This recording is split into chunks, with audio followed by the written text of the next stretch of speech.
These are Final Cut Pro mistakes that every Premiere Pro editor makes when they switch over. And of course, if you agree or disagree, tell me in the comments below.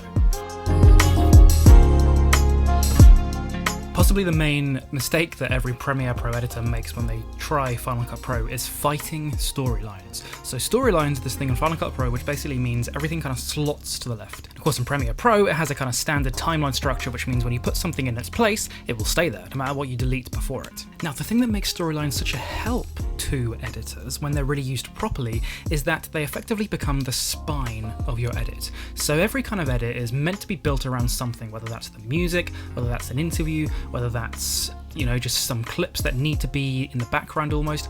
It's that any good edit is built around a spine of some kind. And the good thing about this is it means that you put sound effects or different bits of music to different clips in a kind of assignment way. So if I have this bit of music here, it's assigned to that first clip. If I delete it, then it deletes the music as well. Zoom in and you can see that there's a kind of little connector from the music to the clip. So what that means is if you want to delete that first clip, you just got to select the music clip, hit Alt and Command at the same time, and then click where you want the music to be connected to. In this instance, it's being connected now to the second clip. So I can delete that first clip, no trouble. The music will stay.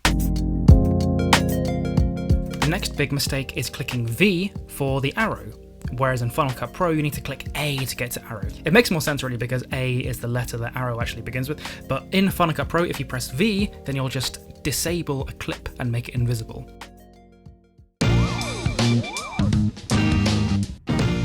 The next one is pressing C for the blade, or C for cut. Now in Premiere Pro, C equals cut because of course that's the letter that the word starts with. In Final Cut Pro, you need to press B for the blade tool. In Final Cut Pro, if you press C, all it does is select the clip.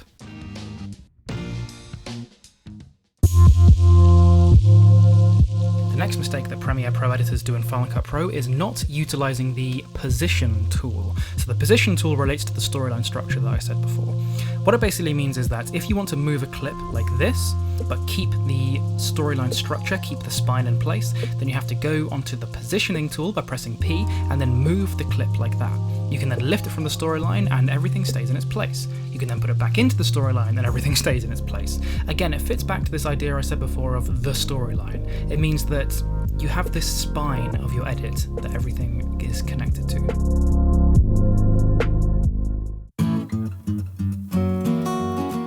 The next mistake is not embracing libraries. So a library in Final Cut Pro is a way to organize all of your clips, all of your audio, all of your everything into one file. It kind of becomes this folder. So as you can see here, I've gone into the library itself by right-clicking and then clicking Show Package Contents.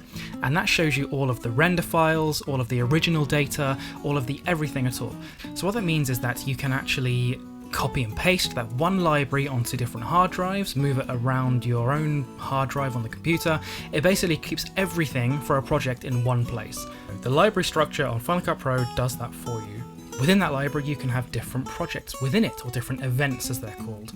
And each event, it relates to a different video, it can actually relate to a different day, or a holiday, or an actual event. And then if you have the library selected on the left-hand side and click the inspector on the right-hand side, you can go onto the library settings and change where stuff is stored. So you can start where you want the backups to be stored, you can decide how many things actually get put into the library package, whether that be the render files, or the transcoded media, or the motion effects, anything. You can then click Consolidate to actually bring everything into the library. So this is what's quite cool, is if you realize that you've got so many assets all over the place on your hard drive or on different hard drives, you can click Consolidate and it will bring everything into that library folder that you have in Finder.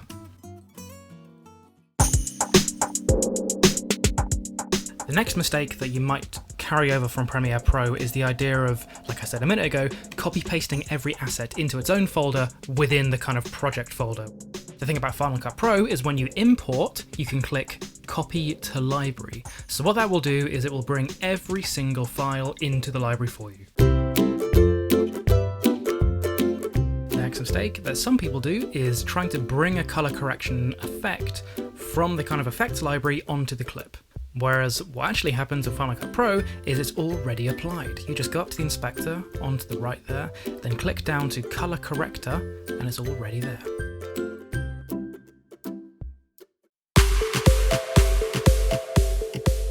This next mistake is a big one, clicking save. Final Cut Pro autosaves. It doesn't actually have a save function. If you look at the file menu here, there's no save function. Clicking Command and S like you would do in Premiere Pro does nothing. You can hear the bloop sound. That's because Final Cut Pro uses autosave, which is kind of a gift and a curse really, because it means that basically, all of your work will be saved constantly, but it's a bad thing because it means that you don't have multiple versions of things, so you can't test something out. You can obviously copy-paste projects within the library to kind of test out different things, but ultimately, yeah, every time you quit, it will autosave.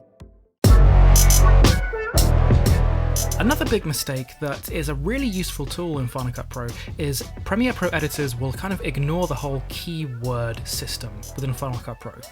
So it fits back to this idea I said about, everything being within one library. It means that you can just shove all of the clips into the library, and as long as you use the keywords, they will be organized. So here I've got this one clip selected, and you can see the little keyword icon there. I've got food and stock as two different keywords. So now if I were to search for food or stock or both, then this one tiny piece of this whole clip will appear.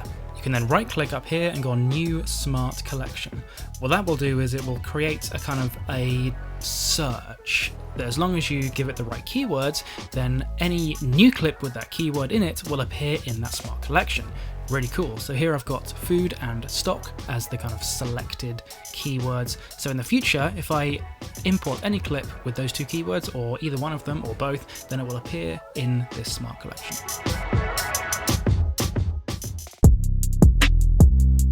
Another mistake is waiting for something to render.